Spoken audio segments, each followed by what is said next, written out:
Something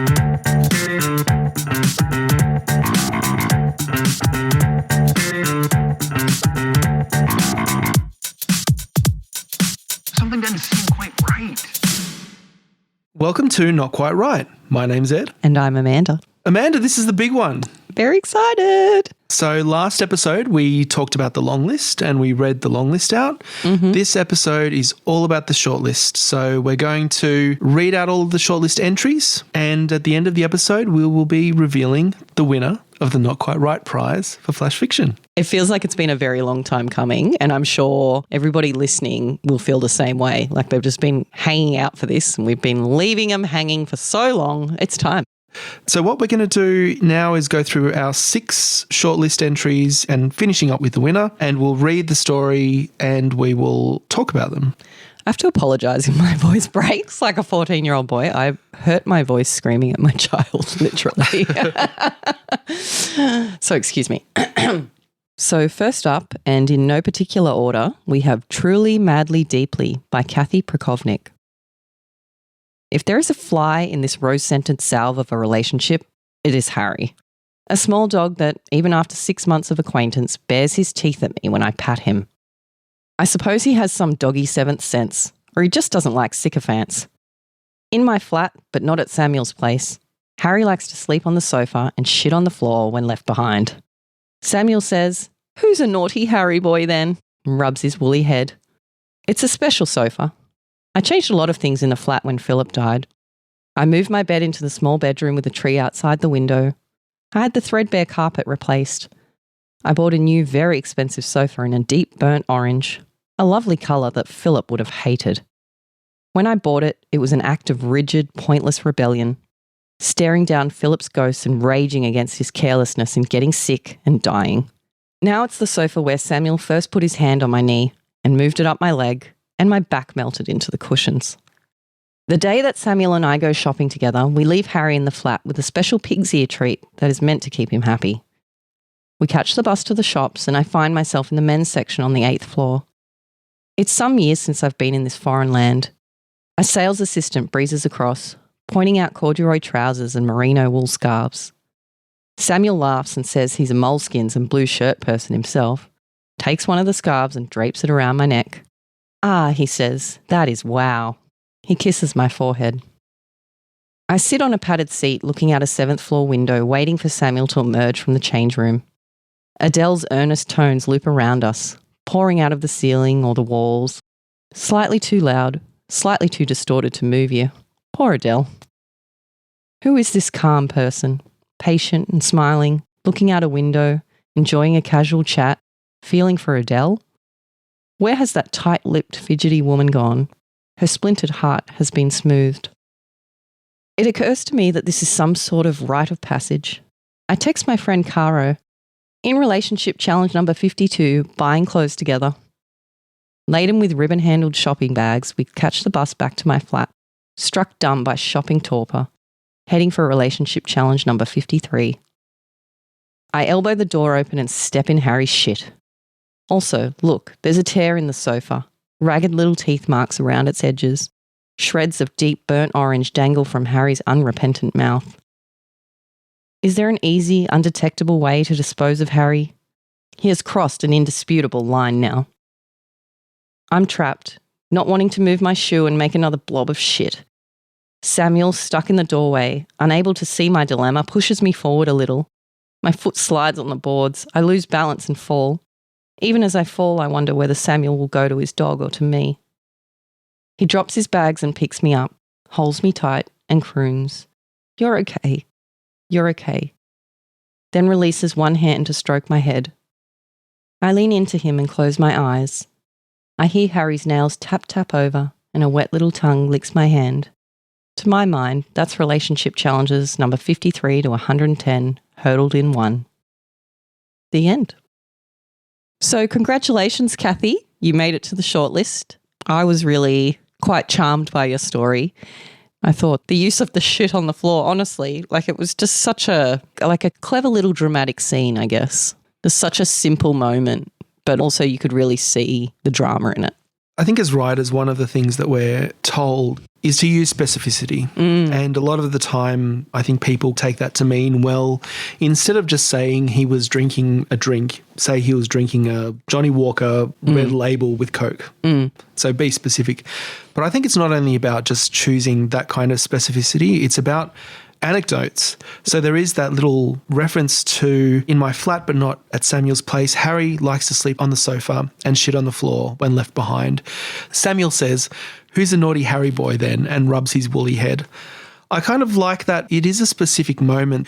It adds a dimension to the story. It adds a dimension to the kind of house it is and the kind of characters that are there. And I think that was in the first paragraph. That really caught my attention. And it's a theme that is repeated through this story, just the well-chosen little moments that make up a day that say something about the characters and the story. I think that's great writing. What I also liked about it was that it just focused in on just a moment, really. Like we saw bits of other moments, they go shopping together and so on, and we get little details about this couple. But ultimately, it's not some big dramatic set piece scene. It's a little day-to-day moment, and yet it is so pivotal to the character.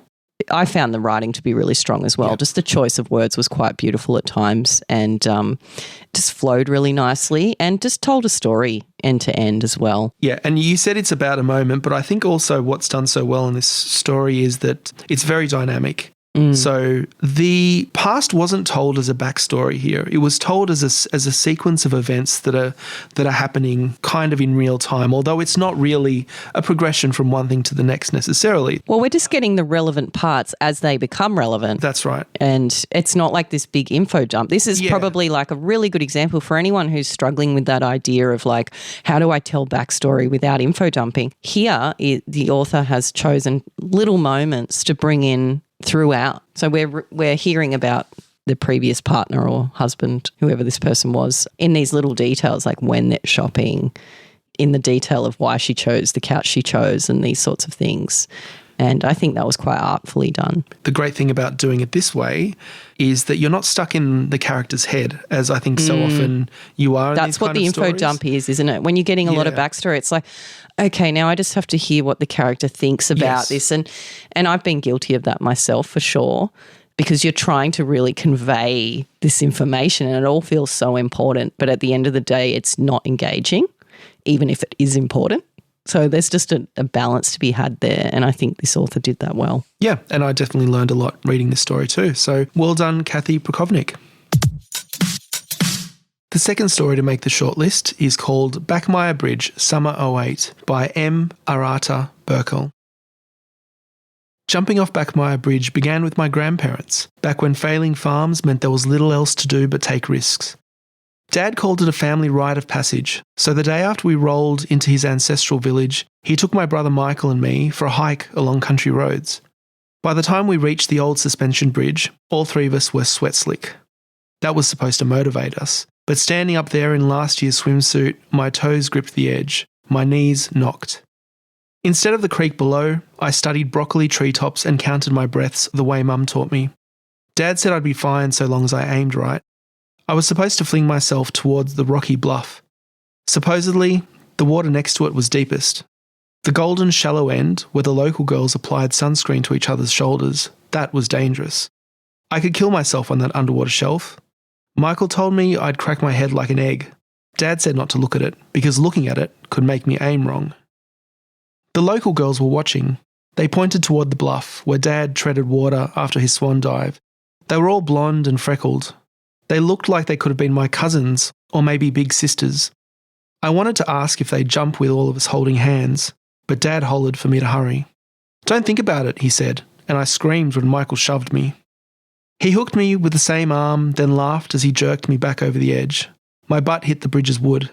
Girlish giggling bubbled up from below. My eyes stung. "Remember what Dad said?" Michael chided. He offered his hand. I blinked fast and muttered something about dust before taking it. We'd ventured into the Ozarks to take a break from tears. Dad had pitched the road trip as spending summer vacation with family, but Michael told me we were just schmoozing for a place to stay. Everything we owned sat in the van parked outside Great Aunt Kathy's hunting lodge. That evening we were supposed to meet her for dinner, bringing our own Backmeyer Bridge stories and let her weave them into the family mythology. Michael pulled me to my feet, and while I crept towards the bridge's edge, he hung off the suspension wires. Leaning out over the water, he had his eyes on the bikini-clad sunbathers. I'm going to show Kat how it's done. Dad gave the okay, and Michael took a running start. After he flung himself to gravity's whim, I couldn't see his face. But when I think back on it, I imagine he understood the stupid thing he'd done. I imagine his smile dropped, and his features cycled through all the same feelings Dad's did when we got the call about Mum. At the end of it, I imagine there wasn't a single crease left on my brother's face. That's how it was for Dad, and like Dad, my brother didn't scream. Michael landed feet first with a wet crack. He hit the shelf just a foot shy of safe, and once he'd collapsed, his legs floated at ragdoll angles. He bled beautifully. A muddy red boundary smeared between glinting shallows and the pond scum-coloured water we were aiming for. Sometimes I wonder if that made my jump easier, but like Dad said, I didn't actually think much about it. I saw my brother the way Mum appeared in nightmares, and I jumped after him. The end. So this was one of my favourite stories. It's the story of a family that's dealing with grief and encountering more grief, and I thought it was very subtly written and emotional. Some of the things I loved, which were the hints that were implied in the backstory but never really elaborated, which leaves you wanting more. Leaves you wanting and thinking about the story. So the death of the mother and the impact on the family. I've had this feeling reading it that the real story was hidden just below the surface in the minds of all of the characters in the family. So I thought that was really powerfully and well done. And the other thing I loved about this was related to the prompts, and there was actually only one adverb that I could find in the story, and it's in the sentence, "He bled beautifully." And I think that's a really great use of the adverbs. I may have mentioned that on the last episode that we did. But it's a great use of adverbs just to have it be something that is very memorable and unique. One of the things I really loved about this was just the building of suspense. You know, like there's just so many little moments in it as we go along that just make you tense. Not even necessarily tense in the sense that something horrible is going to happen, but just this sense of suspense of what will happen, like the mention of the girls, you know, applying sunscreen to each other's backs. And it's just such an interesting fact. And you sort of get this sense of the main character that he's not quite old enough to care about the girls, but he notices them.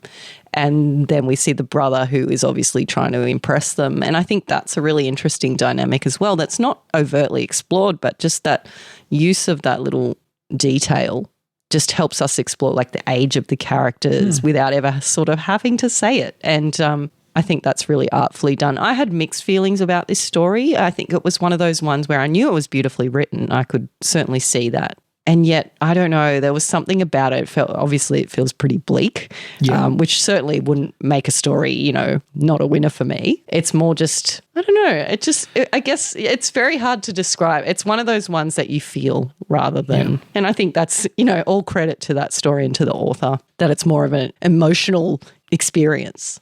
Yeah, I agree with that take. And I mean, there are some stories which we read, and I think we'll read a couple next, that are very flamboyant and engaging and over the top. This wasn't over the top. It was very subdued, and it was a tragic story, and it's emotional and it's much more subtle. I guess maybe what was challenging for me was, you know, we talked about there's something just below the surface, and maybe that's what it was. I couldn't quite get what I wanted to out of this story. Like, it's very in your face what actually happens in the end.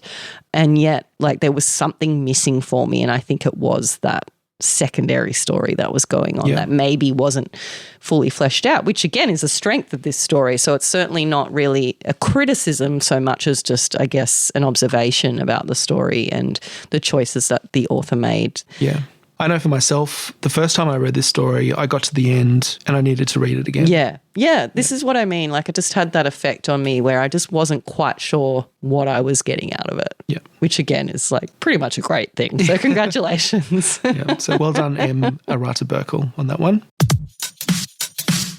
So the third shortlist entry, Amanda's going to read because it's about her.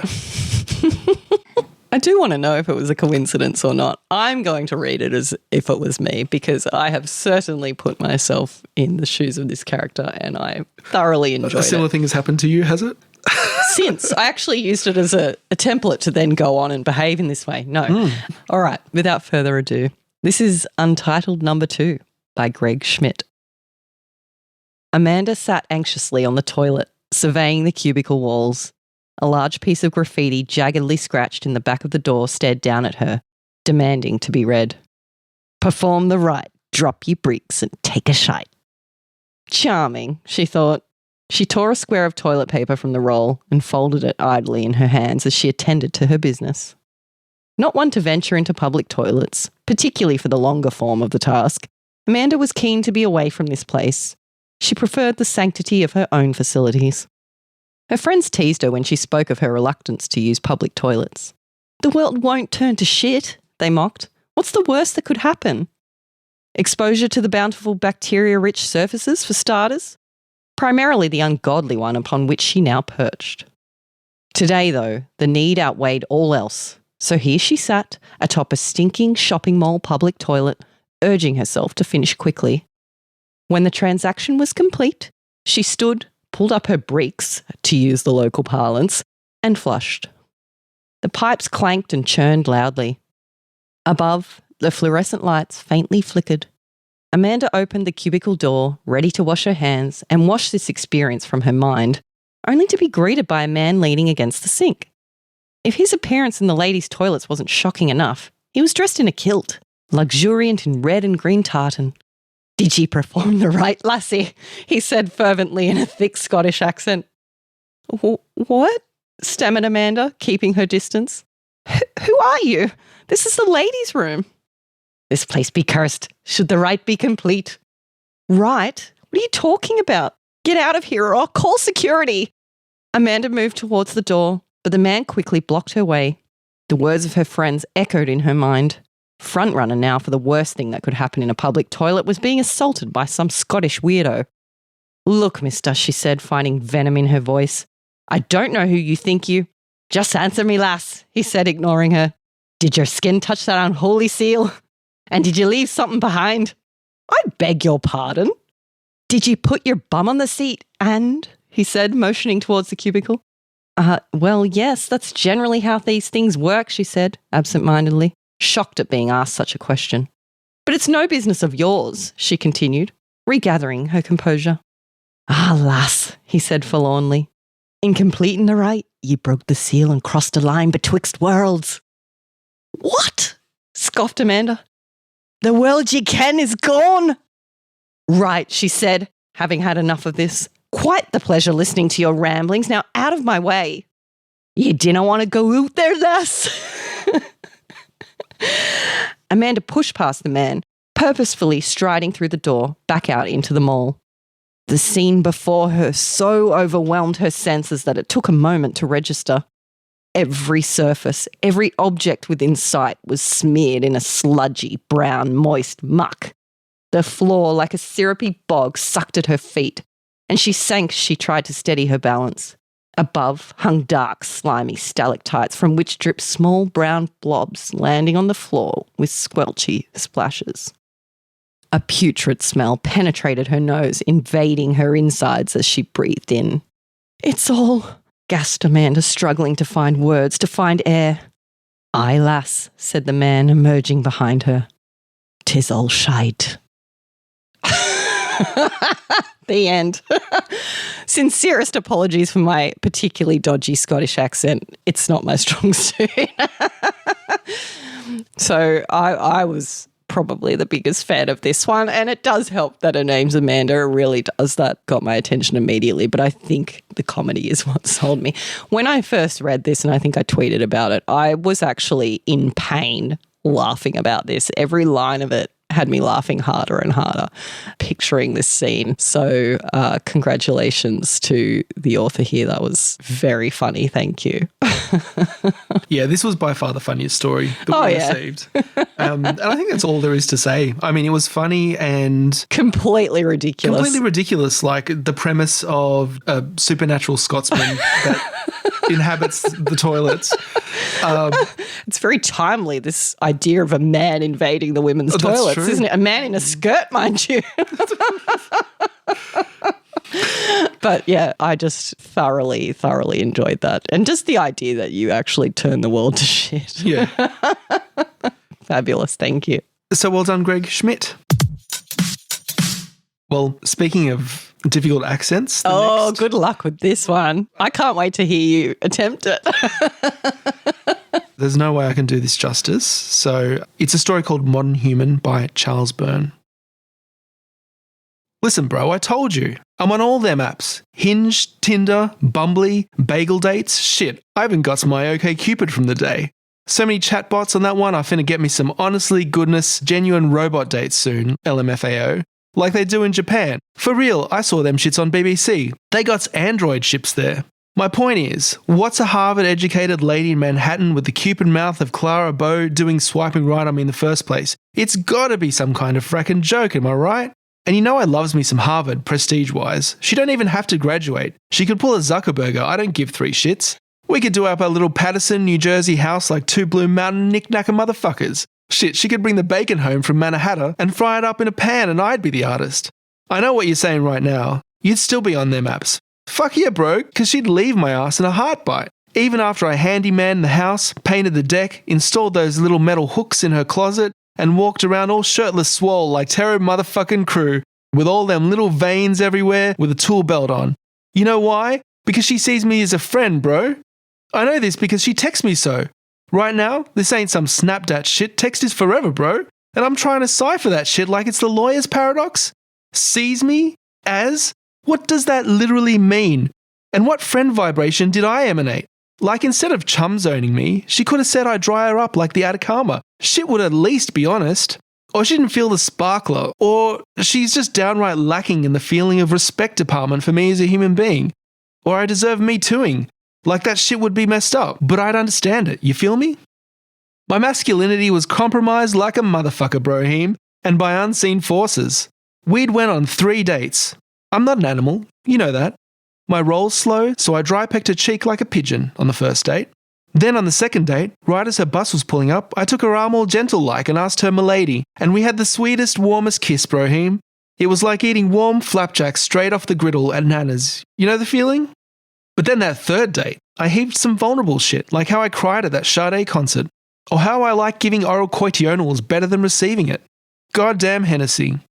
Funny, she liked saying vulnerable shit when it was her turn, all giggly, but when it was my turn, her face did this thing. It was like her eyes zoomed in a microsecond while the rest of her face zoomed back a microsecond. Bro, it was like those job interviews where you're supposed to say how bad you are at shit, but it better not be something actually bad. Or some song and jiggy we heard before, you piece of actual shit. You see what happened next? A face full of hair, then a mouth like a drawn-up drawbridge. Then the text, a full day after my text. Bro, tell me how to be a modern Hugh man. Shit ain't working out for me. I'm an anachronism, or catachronism. You heard me. I don't want an incel ship. Don't let them incel me, broheem.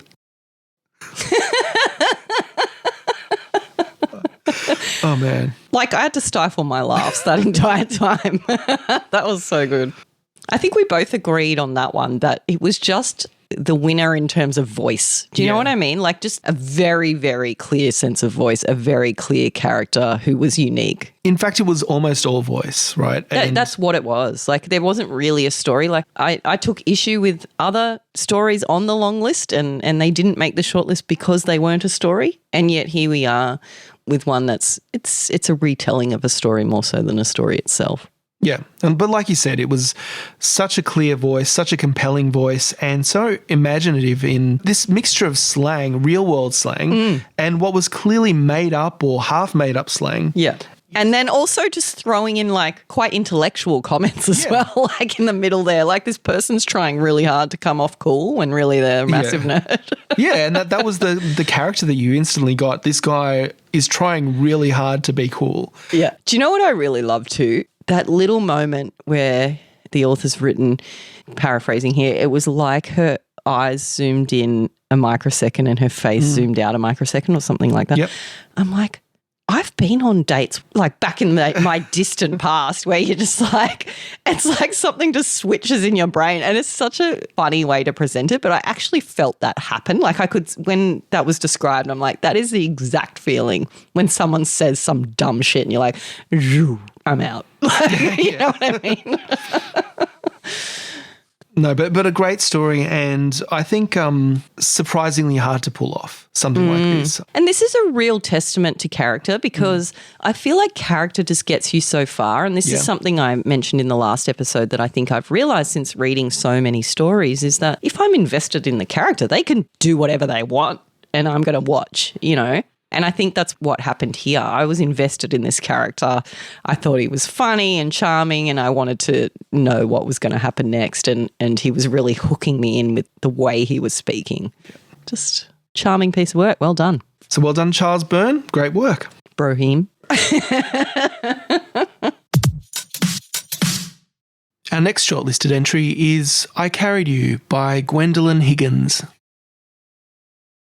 You don't know what it means, but I carried you.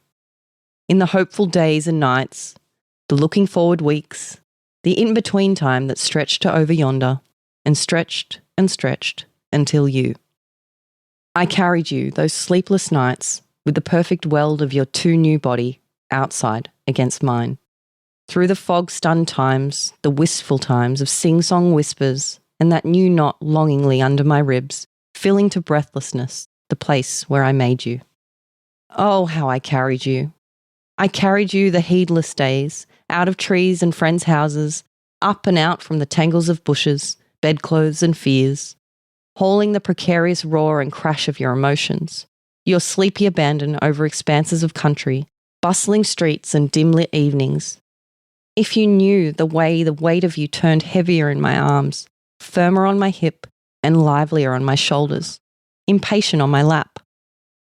I witnessed you. I caught the moments, the seconds that fleetingly mattered and that you could not see, catching them like the things that slid oblivious from your hands. I held the memories that would not hold, and I carried them too. I carried the mounting cargo of the memories of you as you walked and ran and wandered. As you walked and ran and wandered ahead. You carried me. You carried me to the resting place, went along with the absurd rites. You keep on carrying me, as sometimes there wait in the stride of your legs, in your eyes that see the world and imagine much more, in your heart that I made. Until the looking forward weeks have ended like a cliff and you tumble into what it meant.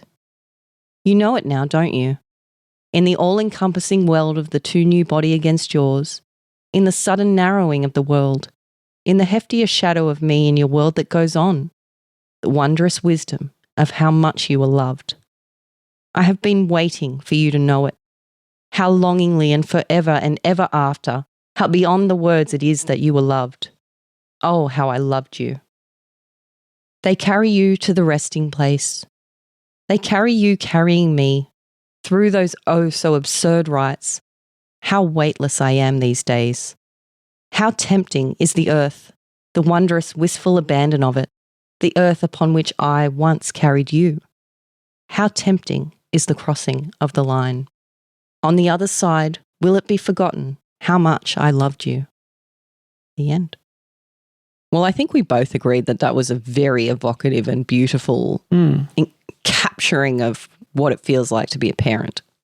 Yeah, so the story of motherhood, the story of life and death, how our lives echo through generations. And we spoke on the last episode about the scope of stories and truly, madly, deeply being a moment. This is kind of the opposite. It's a life and it's beyond a life. It's actually multiple lives. Yeah. And I think a lot of stories attempted this kind of grandiose thing about life, but it's really hard to pull off. It's very hard to pull off. In 600 words. And this story really did pull it off. I felt really did evoke something that is rare to find. I think there was a few moments in this story that captured something essential about being a parent and the hopes that you have in your children and the fact that you really can't have any expectations of them understanding you in any way until they have children. I think that was the strength in this one. There were some lines, and I can't remember if I mentioned it last episode, but I had originally said, if you want to win the not quite right prize, like make me jealous. And this one did make me jealous a few times. There's some lines in there that are just so beautiful.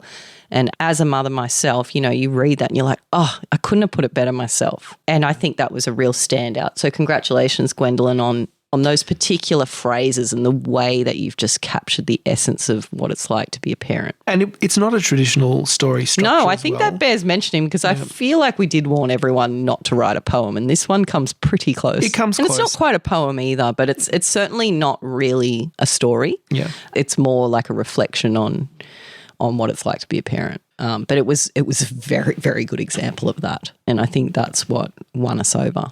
And I'm not sure if it's helpful to know, Gwendolyn, but you were very close. You were very close. We had conversations about you. Yeah, an absolutely wonderful story. I'd just like to name a few honourable mentions. So these are all stories that, for me, were very memorable and that I'd considered for the shortlist, or that we'd considered. Maybe you agree with some of these. Listen, there's only 6 spots in the shortlist. That's not many. And some of these were really close calls. And we did debate at length in some cases. And I wouldn't be surprised if people strongly disagree with our choices that we came to in the end. Even between the two of us, it was hard to come to an agreement. But yeah, with only 6 places there, it was pretty bloody tough. All right, and so in no particular order, these are the honourable mentions. The first one is called Longing for Home by Joe Skinner, which is a very well-written and sensitive story about a child being brought up in less than ideal circumstances and learning to make his own moral decisions. And for me, this one was very close. Second one is What Franny Did by Isabel Burns. And What Franny Did is a creative story about a supernatural printer that grants wishes. Do you remember that one? I quite like that one. Yeah. Really original concept. I mean, I've certainly never read that idea. And fun fact, Eddie and I met at basically a printing company. Yeah. So we could really relate to the issues associated with the printer there.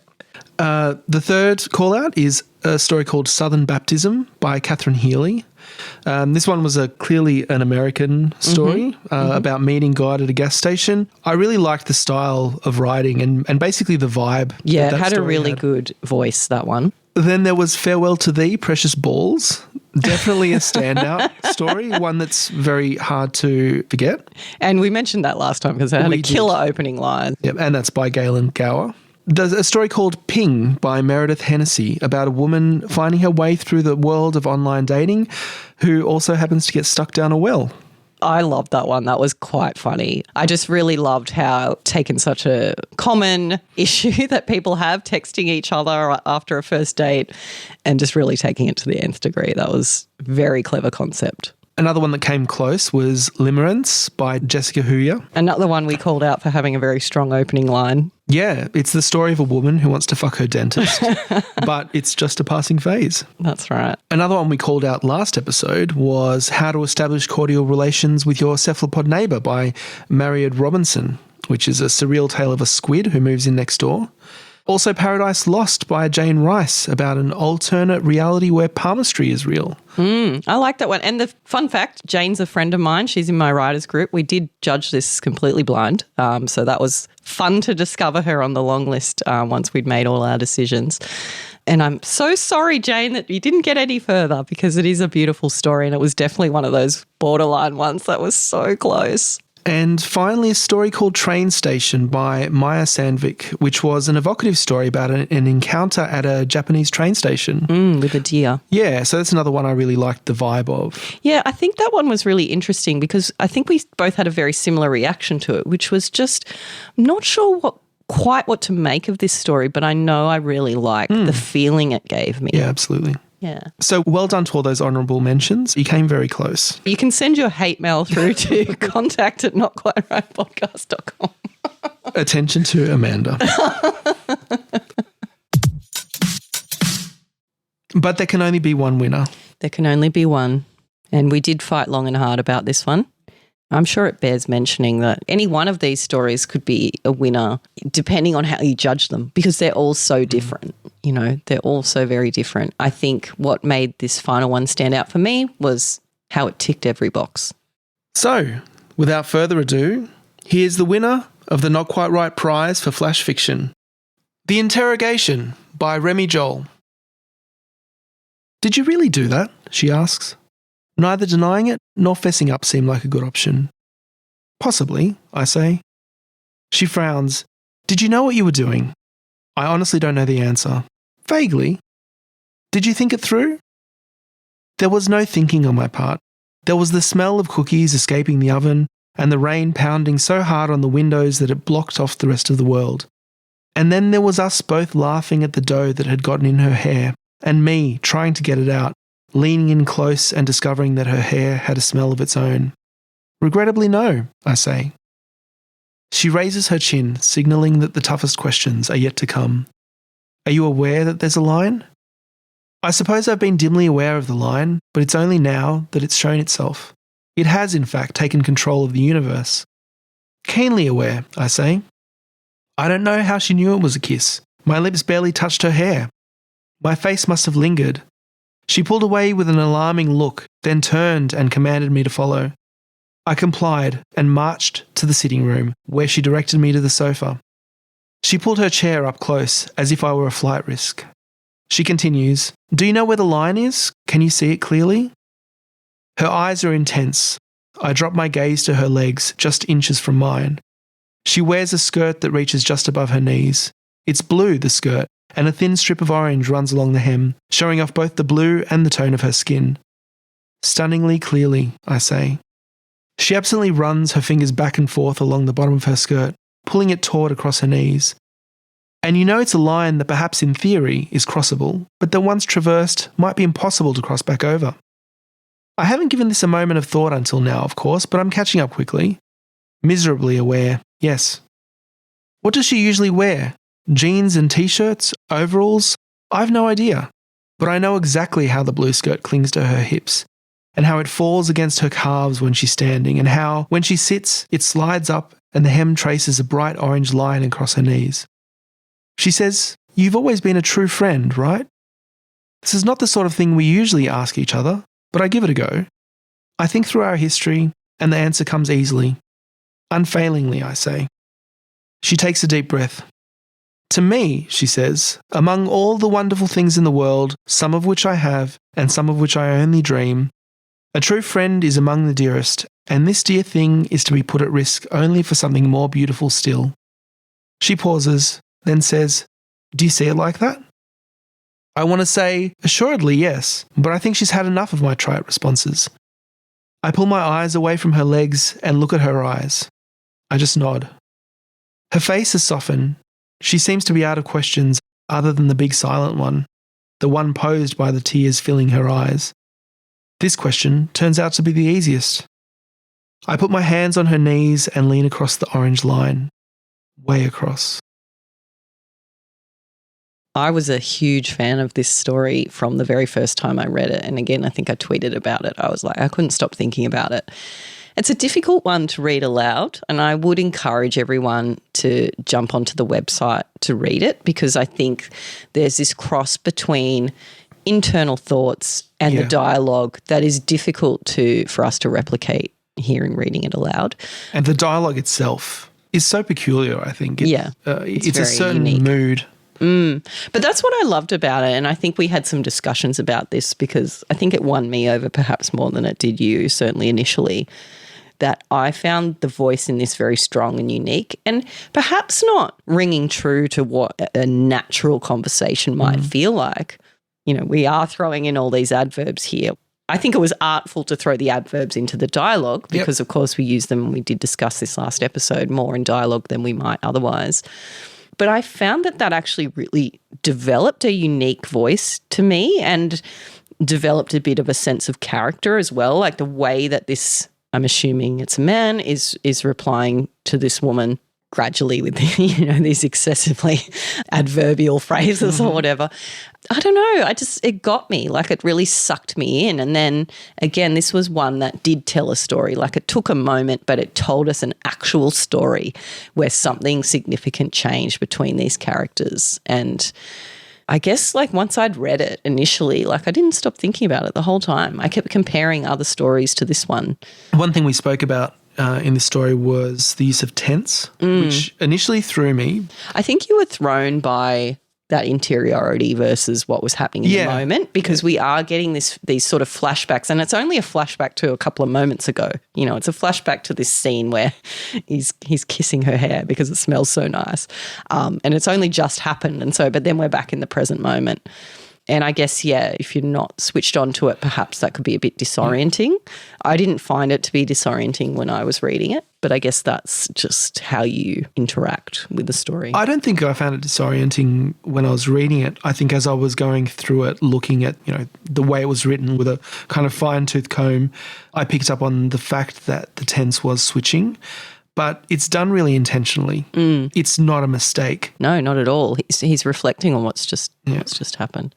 I thought it was just such a nice moment too, and I think this is a good example of where flash fiction can just touch on some just like real normal human moments that happen. And we talked about this originally when in our bonus episode about how to win Not Quite Right prize, but it doesn't necessarily have to be life or death. It can just be these other things that happen in life that can actually be quite compelling.